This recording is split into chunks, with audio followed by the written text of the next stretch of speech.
Audio Jungle.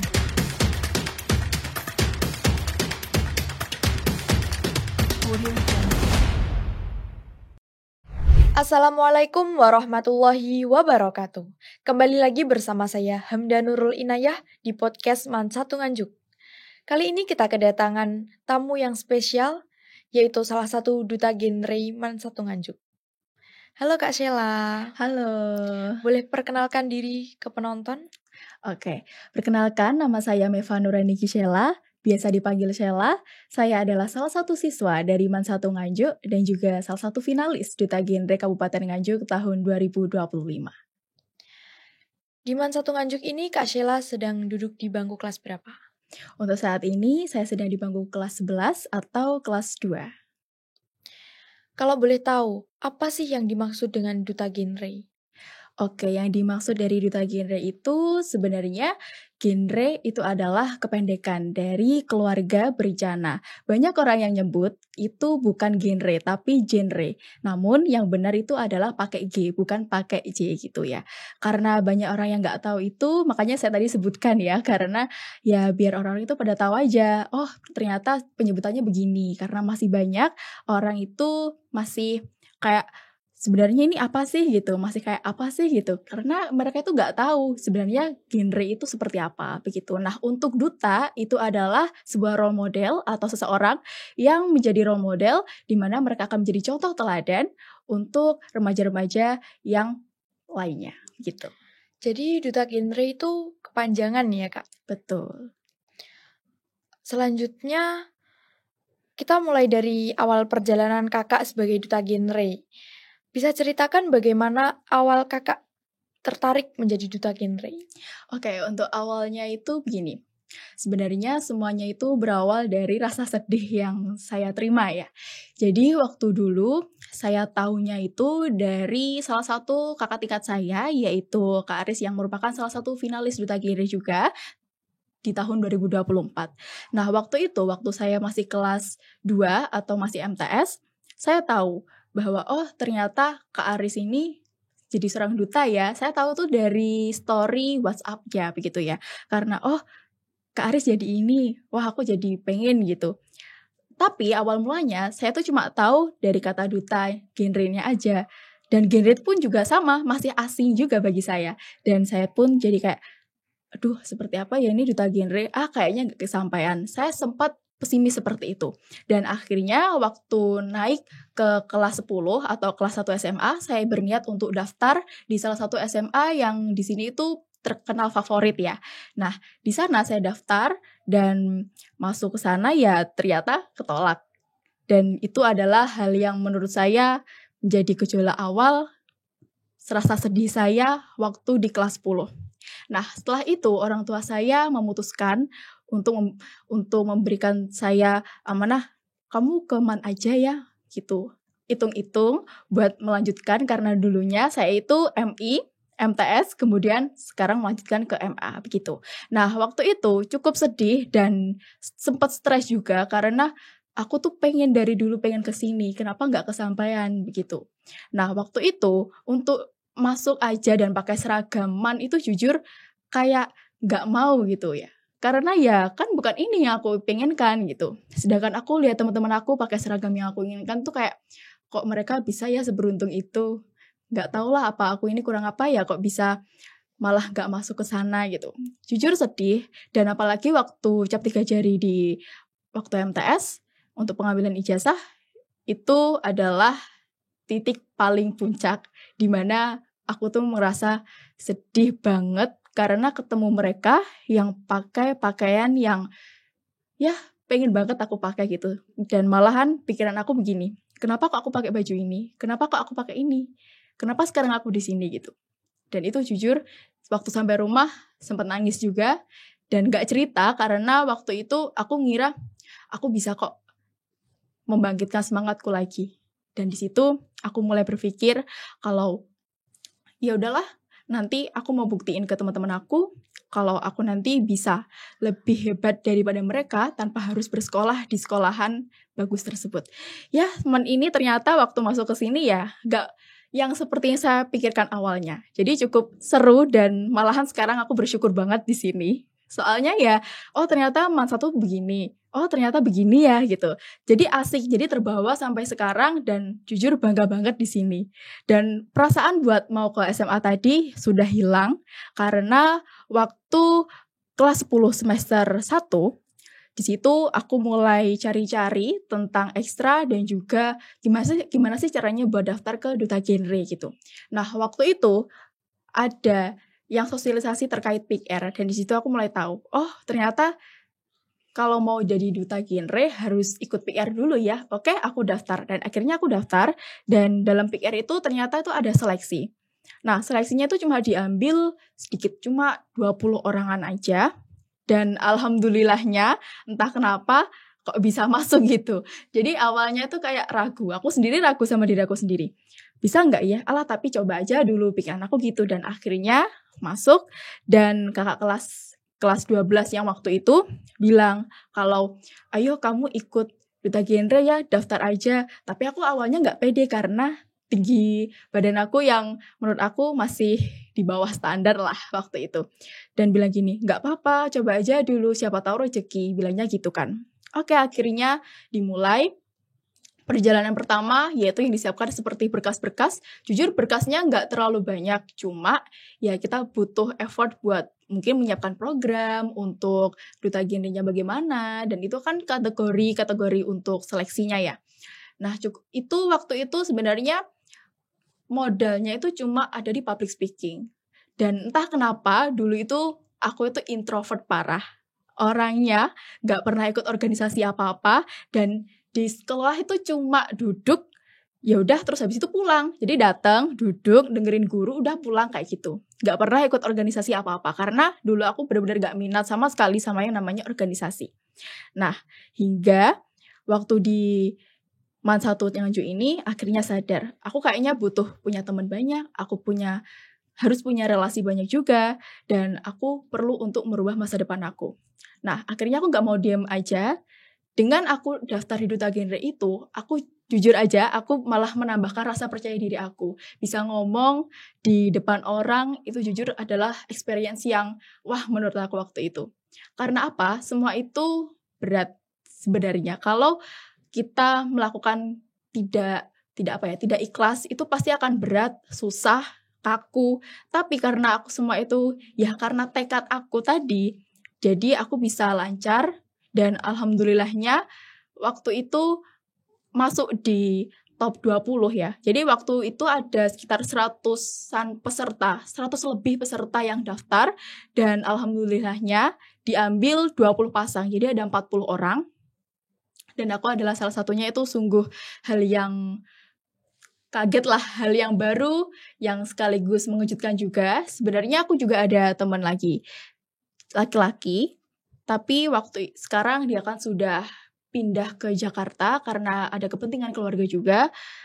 Dan dia adalah teman aku yang dimana menemani waktu dari awal daftar hingga top 20, kemudian disaring lagi menjadi top 10. Dan itu adalah suatu hal yang menurut aku punya temen kok, aku gak apa-apa, aku bisa. Walaupun temen aku laki-laki, tapi itu adalah suatu hal yang ya keren banget. Dan aku cukup salut sama temen aku satu ini. Namanya adalah Muhammad Hisham. Dan aku juga mau titip salam juga sama Hisham ya. Sehat-sehat untuk Hisham di sana. Mungkin kita sekarang gak ketemu sama Hisham, tapi ya gak apa-apa. Untuk Hisham, semangat terus sekolah di sana ya. Dan jangan lupa semua pengalaman kita waktu di kelas 10 hingga menjadi Duta Genre. Gitu. Dan waktu itu kita lanjut lagi ke cerita aku tadi ya. Nah, tadi waktu di top 20, jujur waktu itu tuh kejadiannya kan waktu malam-malam. Jadi surat edarannya itu di-share di WhatsApp itu malam banget. Dan aku posisi lagi ngerjakan tugas matematika kalau gak salah ya. Waktu itu bener-bener lagi kayak flat-flat aja gitu, kayak ya udah tinggal ngerjain, nggak ada apa-apa kayak hal yang aku tungguin tuh nggak ada. Jujur aku malah ngelupain itu biar aku tuh nggak berharap, jujur aja gitu. Nah waktu itu tiba-tiba ada WhatsApp masuk dan aku cari namaku. Awalnya sih ketahuan dari nama sekolahnya itu tertera ada Man 1 Nganjuk, dan aku cukup kaget loh. siapa ini yang lolos gitu. Karena yang daftar waktu itu kan ada sekitar 5 orangan ya, 4 putri dan 1 laki-laki, termasuk Isyam itu tadi. Nah, kemudian aku cari, loh ternyata cuma 1 Muhammad Isyam. Tapi waktu itu aku nggak lihat kalau ternyata itu punya yang cowok aja, 20 peserta tapi yang laki-laki aja. Terus ternyata itu dalam berkasnya masih ada berkas lagi di bawahnya. Oke, aku scroll lagi. Dan ya alhamdulillah ada nama Man Satu Nganjuk. Jadi aku pertama bukan lihat namaku dulu, tapi lihat di nama sekolahnya dulu. Kalau ada Man Satu Nganjuk, ya kita lihat siapa gitu. Dan alhamdulillahnya ternyata ada nama aku, dan di situ cukup kaget, bingung, dan nggak tahu nantinya harus gimana gitu kan ya, karena pasti kalau udah masuk ke top 10 atau jenjang berikutnya itu pasti lebih berat. Nah begitu pula besoknya ternyata itu disuruh untuk mencari heels atau barang-barang yang memang diperlukan untuk besoknya gitu. Dan aku kebetulan waktu itu belum punya, karena yang aku pakai buat photoshoot itu kan waktu pengumpulan berkas ada disuruh menunjukkan foto.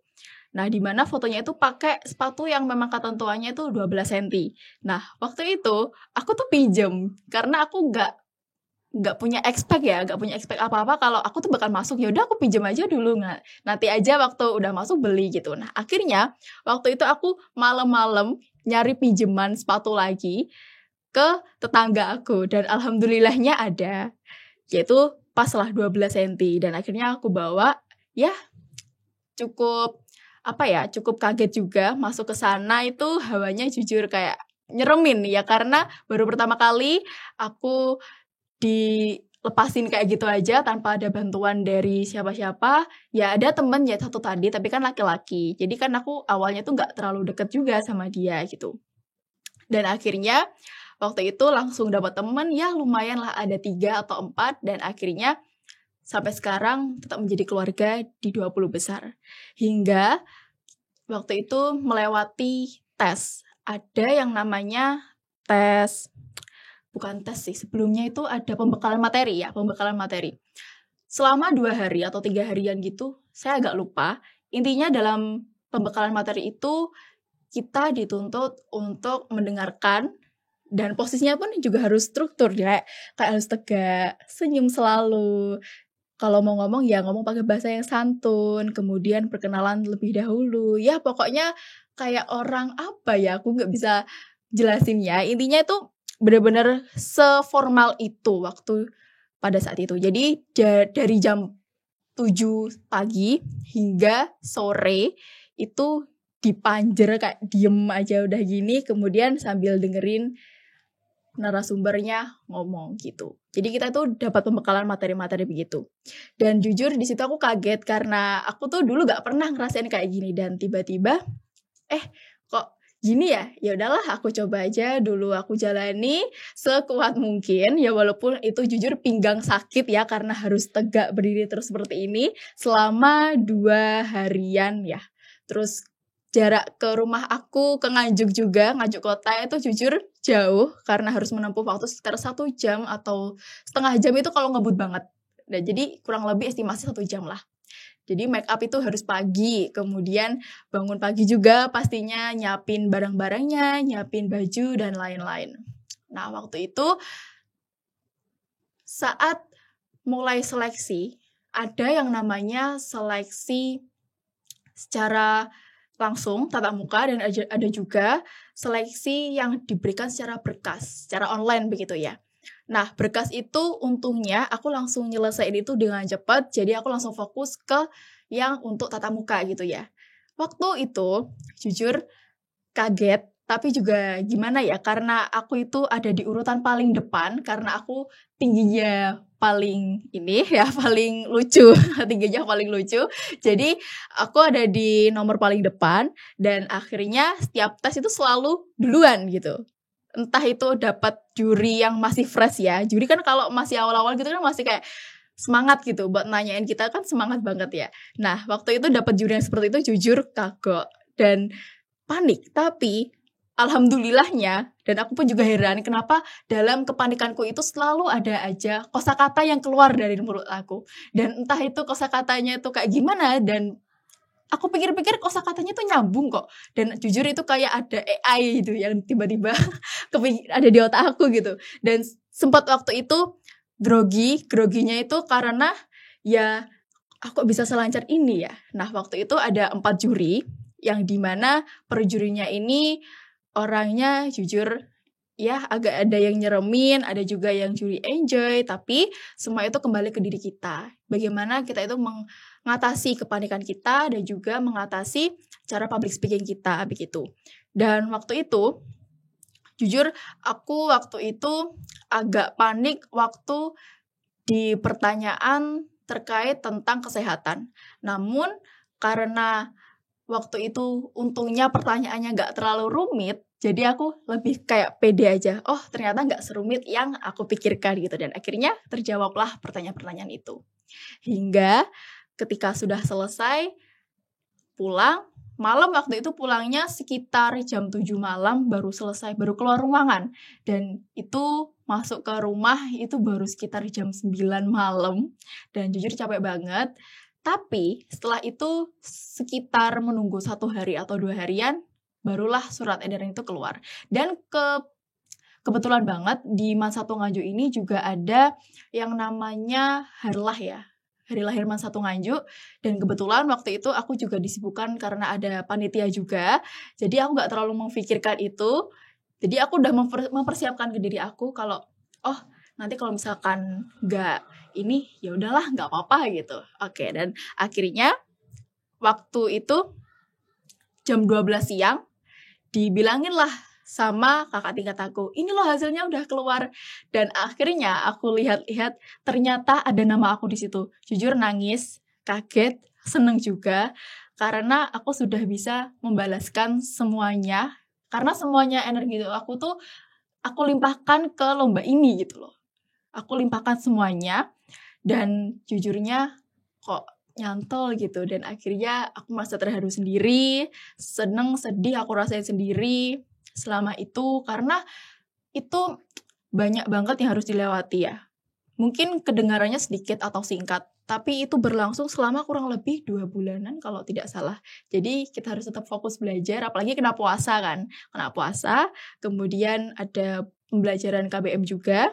Dan jujur KBM aku waktu itu agak aku tinggalkan karena aku pengen banget fokus ke ini. Jujur aku perjuangkan banget walaupun hati aku kadang kayak weslah gak usah terlalu berharap ya, tapi aku pengen. Nah kayak gitu. Dan akhirnya semangat itulah yang muncul hingga sampai saat ini begitu. Oke, jadi ini sebenarnya dari keterpaksaan dan sekarang malah jadi role model berpengaruh di madrasah ya. Iya gitu. Jadi awalnya karena masuk di Man Satu Nganjuk ini karena perintah orang tua dan ya namanya dari omongan orang tua kan pasti ada baiknya ya. Jadi aku turutin aja. Waktu itu juga sempat berdoa kayak di Man Satu Nganjuk ada apa sih kayak gitu. Kok sampai-sampai takdir aku di sini. Sempat waktu itu bilang kayak gitu. Dan akhirnya semua terjawab kalau ini mungkin jalannya Allah untuk aku. Mungkin aku akan jadi lebih baik. Belum tentu toh nanti kalau misalkan aku di SMA itu keterima, belum tentu aku jadi seperti ini begitu. Keren banget ya Kak. Selama menjabat sebagai duta genre nih, apa saja sih program yang pernah Kakak buat atau Kakak ikuti? Selama menjadi duta genre ini pastinya adalah program tentang PR ya. Kalau di duta genre itu kan wajib banget harus punya PR. Nah, sekarang di Man Satu Nganjuk ini program PR-nya yaitu adalah semakin diluaskan. Jadi, aku pengen kalau orang-orang itu tahu seperti ini loh PR, seperti ini loh duta genre. Karena seperti yang aku bilang tadi, bahkan mereka itu tidak tahu. Cukup sedih karena mereka nggak tahu genre itu seperti apa, tidak tahu PR itu seperti apa, dan aku jujur kayak harusnya ini sudah dipromosikan, seharusnya ini sudah diperkenalkan begitu. Ya mungkin memang sudah diperkenalkan, namun kurang meluas dan sekarang aku pengen itu diperluaskan. Gitu.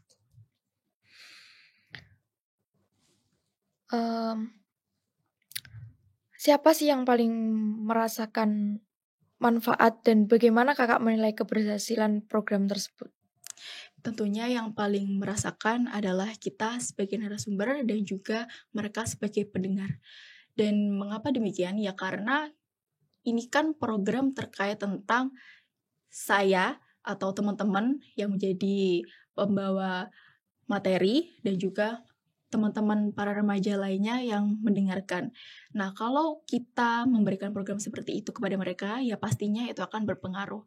Dan tujuan kita memang untuk mempengaruhi dan untuk mensosialisasikan itu semua, begitu. Jadi, harapan dari Duta Genre untuk teman-teman yang ada di luar sana adalah harus punya plan untuk kedepannya.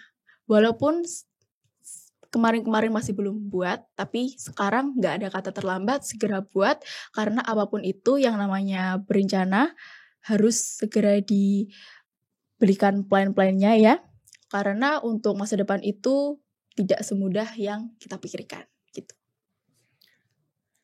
Selanjutnya nih Kak, kalau ngomongin remaja zaman sekarang, pasti kan banyak banget tantangannya, mulai dari pergaulan, sosial media, dan masa depan. Dari pengalaman kakak, masalah apa sih yang paling sering dialami remaja saat ini? Masalahnya yaitu ada di karena lingkungannya, mungkin pergaulan bebas ya sekarang, kemudian akan merambat ke hal-hal seperti pacaran yang berlebihan, kemudian minum-minuman keras atau nafsa itu ya, kemudian adalah pernikahan dini dan juga seks pranikah. Jujur itu banyak banget di lingkungan kita ya, seperti kita tahu sendiri. Jadi tugasnya genre itu adalah menyadarkan mereka-mereka. Ya mungkin karena sosialisasi itu kita harapannya ya mereka menjadi sadar dan tahu kalau hal-hal seperti itu benar-benar salah, sangat-sangat salah sih. Karena kalau kita sudah melakukan hal-hal seperti itu atau kita sudah menginjak nih hal-hal seperti itu, nanti akan mempengaruhi masa depan kita. Kalau kita sudah ini, kita misalkan dulu kalau ada kasus seperti pacaran. Dalam Islam sendiri kan pacaran itu tidak diperbolehkan kan.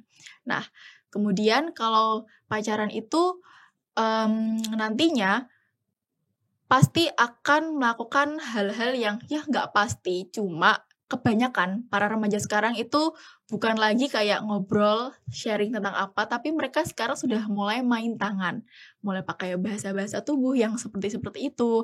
Nah, itu kan nanti akan memicu hal-hal yang akhirnya gak baik lah untuk kehidupan kita kelanjutannya begitu.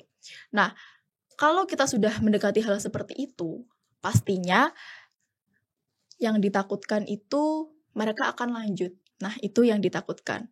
Nah, kalau orang tuanya bagaimana? Nah, itu kita sebagai remaja pastinya harus selalu terbuka gitu. Sama teman, kalau bisa selalu cerita. Ya, minimal ada 1 atau 2 orang yang benar-benar dipercaya. Kemudian ada orang tua. Mohon maaf kalau orang tuanya yang broken home atau bagaimana itu, ya cerita kepada teman-teman terdekat atau bisa cerita ke guru BK gitu. Ceritakan masalahmu itu kepada orang-orang yang benar-benar kamu percaya bahwa orang itu bisa memegang semua apa yang kamu ucapkan dengan amanah gitu. Karena itu akan privasi ya, dan pastinya kita tidak mau kalau semua itu disebarkan gitu. Nah, kembali lagi, kalau nanti akan berlanjut seperti itu, pasti nanti yang ditakutkan adalah melakukan seks pranikah. Nah, itu seks pranikah itu sangat-sangat beresiko karena pastinya akan terjangkit virus-virus seperti HIV, AIDS, kemudian seperti kehamilan ya, karena hamil di usia muda itu sangatlah berbahaya untuk keluarga itu sendiri, terutama adalah sang ibu ini pastinya. Kalau nanti sang ibu masih usianya sangat muda, nah itu untuk kandungannya itu masih belum cukup kuat untuk mengandung sebuah bayi. Nah, dimana nanti secara emosional juga ibu bayi ya jelas, ibu hamil itu kan pasti sangat rentan akan emosinya dan juga tentang tubuhnya ya. Nah, kalau tubuh dan juga emosi kita masih belum kuat, bagaimana nanti waktu melahirkan? Waktu melahirkan itu kan sakit banget katanya sih gitu ya. Itu kan perjuangan banget untuk mengeluarkan sebuah bayi yang dimana nanti akan tumbuh besar, dan itu pun juga bukan waktu yang singkat gitu loh. Mengandung selama 9 bulan, kemudian melahirkan, kemudian mulai mengasuh anak hingga anak nanti bisa hidup mandiri. Nah, itu waktu yang sangat-sangat lama banget. Dan apabila kita itu menikah pada belum waktunya ya, masih belum waktunya. Nah, itu nanti akan mempengaruhi tentang keluarga, masa depan keluarga itu sendiri. Orang tuanya belum siap secara finansial, fisik, mental. Nah, kemudian punya anak, waduh tambah lagi ini. Belum nanti anaknya rewel, belum nanti butuh susu, keuangan yang membengkak ya waktu punya anak itu. Nah, seperti itu. Jadi, usahakan kalau nanti mau menikah, kita harus siap secara fisik, emosional, finansial, dan pastinya sudah mendapatkan calon yang benar-benar tepat gitu ya. Seperti itu. Ini kan ngomongin soal sosialisasi, Kak. Nah, zaman sekarang itu remaja, anak muda, banyak yang jarang mau mendengar. Nah, teknik apa sih yang menurut Kakak bisa efektif, bisa menarik minat mereka? Oke, untuk triknya yaitu kita menyediakan yang namanya, bukan menyediakan sih, memang ada yang namanya sosial media, maksud saya begitu. Emang sudah ada namanya sosial media. Nah, kita kan selalu pakai yang namanya HP. HP itu nggak mungkin orang nggak punya gitu kan ya. Pasti kita selalu on yang namanya sosial media, baik TikTok maupun Instagram. Nah, lewat pengedukasian, namun pengedukasiannya itu beda. Jadi kita itu seperti memberikan video berupa seperti ya kiasan-kiasan saja, seperti kayak ini loh kesehatan mental seperti ini yang baik. Kita kayak memberitahukan kepada mereka seperti ini. Nah, kemudian di deskripsi videonya bisa dicantumkan yang namanya link Google Form. Mencantumkan link tersebut, nah kemudian link itu bisa diisi oleh permasalahan-permasalahan yang kita hadapi saat ini gitu, yang para remaja saat ini hadapi gitu maksud saya. Nah, nanti para remaja diharapkan bisa mengisi itu dan kita akan memberikan feedback melalui video juga atau tanggapan video yang dimana itu sebagai solusi untuk para remaja yang sedang mengalami kesulitan itu. Nah, nanti juga video itu akan diposting secara publik ya. Jadi para remaja lainnya yang memiliki permasalahan yang sama itu mungkin bisa ikut mendapatkan jawaban yang sebelum mereka bertanya, mereka sudah tahu jawabannya dulu. Oh, ternyata seperti ini. Dan itu juga salah satu media promosi yang baik untuk mendapatkan pengikut dan juga menyadarkan para remaja yang lainnya. Harapannya seperti itu. Boleh tahu nggak sih, Kak, tentang role model? Boleh tahu nggak sih tentang role model atau sosok yang selalu menginspirasi Kakak buat terus berkembang? Sosok yang selalu menginspirasi saya itu yang pertama adalah teman-teman saya. Saya punya satu teman yang dimana semangatnya itu benar-benar semangat banget. Dia adalah teman aku waktu MI dulu hingga sampai saat ini masih berteman juga, yang sering kontakan juga. Dan teman aku ini menurut aku dia adalah sosok orang yang mandiri banget. Karena dia dahulunya adalah berbanding terbalik kepribadiannya dengan aku. Karena aku tadi sudah menyebutkan bahwasanya aku ini dulu orangnya introvert parah, ngomong itu masih suka keliru, kemudian dapat temen yang ekstrovertnya seperti itu, ya dia tuh kemana-mana selalu mengajak saya, dan saya itu nggak kenal sama orang-orang yang ada di sekolahan. Dia tuh banyak banget yang nyapa, sedangkan saya tuh cuma sebagai temen yang selalu ada di sampingnya. Jadi mungkin teman-temannya dia itu tahu saya kayak, oh kamu itu mbak yang biasanya tuh sama mbak ini ya. Terus saya selalu bilang, iya kok kamu tahu ya gitu. Ya kan mbaknya selalu ikut ya, selalu kesukaan gitu. Saya selalu dapat perkataan kayak gitu. Jadi itu kayak, oh teman aku ternyata ini banyak temennya juga ya. Aku juga pengen kayak dia. Dan ternyata aku membuktikan, aku mencoba membuka diri aku dulu waktu di kelas 10 dengan waktu itu sih mencalonkan sebagai ketua kelas. Jujur itu deg-degan karena harus ngomong langsung di depan orang banyak, karena sebelumnya itu ya pernah. Cuma ini kan pertama kali aku tanpa temanku ini. Jadi itu kayak tantangan tersendiri gitu. Dan sampai saat ini aku sadar ini teman baik yang memang harus aku baikin sampai nantinya gitu ya. Dan harapannya untuk kami berdua ya semoga tetap selalu berteman, karena aku sendiri juga gak mau untuk melepaskan teman aku satu ini. Nah, selain itu aku juga terinspirasi dari kedua orang tua aku yang selalu mencarikan aku nafkah hingga sampai saat ini untuk pengeluaran-pengeluaran saat ini, karena aku juga punya adik yang masih kecil juga, umurnya masih SD sekitar kelas 3. Nah, itu masih butuh biaya sekolah yang banyak, apalagi untuk aku nanti ke depannya bagaimana, itu kan masih nggak tahu orang tua aku masih ada atau tidaknya. Nah, seperti itu. Jadi aku mau usaha sampai sekarang, kalau nantinya orang tua aku masih sanggup untuk membiayai aku, ya aku buktikan aja kalau aku tuh bisa dalam hal ini. Aku bisa mendapatkan ini dari hasil yang mereka kerahkan selama ini, gitu. Jadi sosok yang menginspirasi kakak sendiri ini berarti teman kakak sendiri ya? Ya, teman dan juga kedua orang tua. Baik. Kakak kan juga masih sebagai siswa aktif di madrasah gitu ya. Bagaimana kakak bisa menyeimbangkan antara akademik sekaligus peran sebagai duta genre ini? Kalau seperti itu masalahnya pada manajemen waktu. Jadi ketika kita di sekolah, ya udah kita fokuskan aja semuanya itu tentang sekolah. Jangan difokuskan ke ekstra-ekstra atau hal yang lainnya dulu. Karena dalam waktu dari jam 7 itu sampai jam 4 sore, sampai jam 3 sore, itu kan waktu yang panjang. Dan itu cukup untuk memikirkan tentang pelajaran. Misalkan ada pelajaran-pelajaran yang kemarin kita itu tertinggal. Nah, kita tuh bisa mencatat waktu setelah sholat atau waktu istirahat-istirahat. Nah, itu adalah waktu emas yang sebenarnya jangan dibuat main dan lebih baik dimanfaatkan sebaik-baiknya. Jadi ketika nanti waktu pulang dari sekolah, kemudian ke rumah, kita sudah dalam keadaan sudah selesai dan nanti bisa waktunya difokuskan untuk hal-hal yang lain seperti ekstra, kemudian genre ini tadi, dan kita tuh bisa memplanning, oh nanti malam, nanti besok aku pelajarannya ini, jadi yang harus aku siapkan adalah ini, dan ini. Jadi semuanya tersusun. Dan kalau misalkan ada suatu hal yang tidak menentu, misalkan ada panggilan tiba-tiba ke dinas seperti itu, nah yang harus dilakukan adalah ya mau nggak mau kita harus mengerjakan semuanya dengan tepat waktu. Entah bagaimana caranya, pokoknya pekerjaan itu harus selesai. Jangan ditunda-tunda. Walaupun nanti pakai alasan, lu nggak bisa, kemarin aku karena ada ini jadinya aku nggak bisa. Kalau bisa jangan begitu.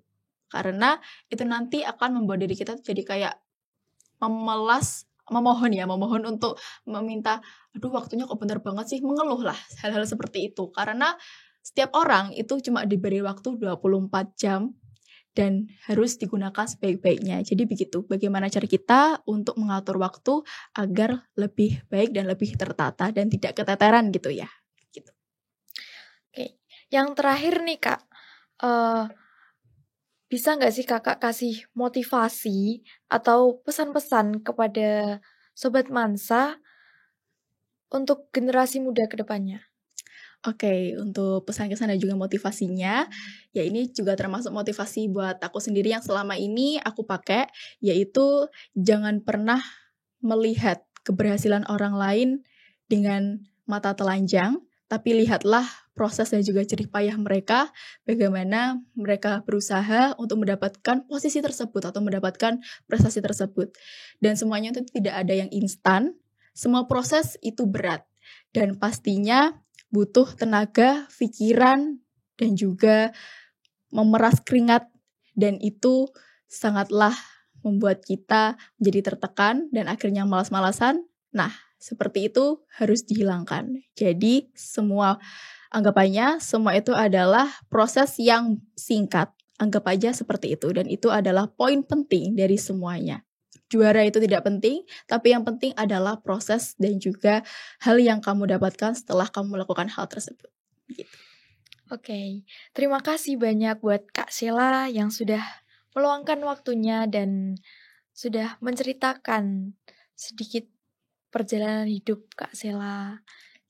Sudah menginspirasi teman-teman, Sobat Mansa.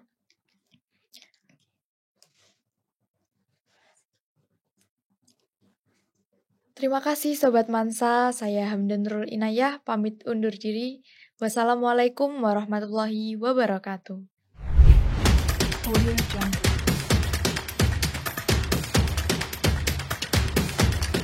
Audio Jungle.